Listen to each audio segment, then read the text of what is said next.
The War of the Nine-Penny Kings, they called it. But I never saw a king or earned a penny. After the war ended, I heard it all started when an exiled royal bastard raised an army of sellswords, and the rightful king sent his own army to stop an invasion.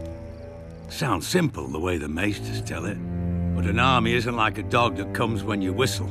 The king calls on great lords, who call on lesser lords, who send out their captains to round up all the peasant men on the land the lord claims to own. If the lord is wise and generous, his new soldiers are given steel swords and wooden shields to fight his battles. Most of our army fought with sharp sticks. Singers still sing of the valiant heroes made in the war. Sir Brynden Tully, the Blackfish, Sir Tywin Lannister, and Prince Aerys Targaryen, Sir Barristan Selmy the Bold, who slew the bastard Pretender and ended the war at a stroke.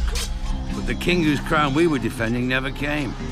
He mattered too much, I suppose. His hand commanded the crown's armies and died valiantly in his son's arms. Or so the singers say. I never saw that either.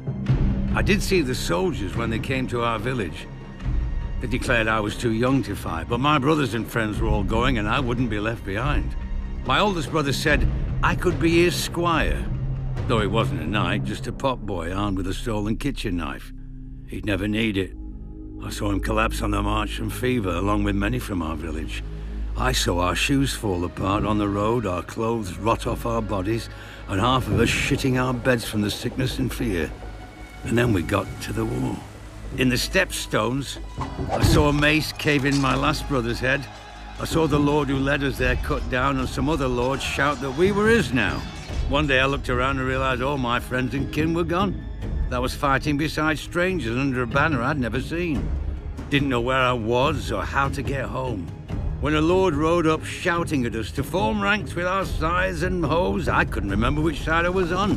Then the knights came down on us, faceless men, all in steel, and the thunder of their charge filled the world.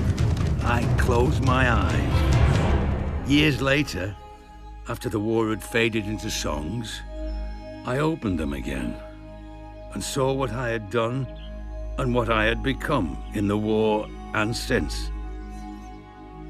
I went looking for a way back home. I know I'll never reach it, but that doesn't mean I don't need a guide.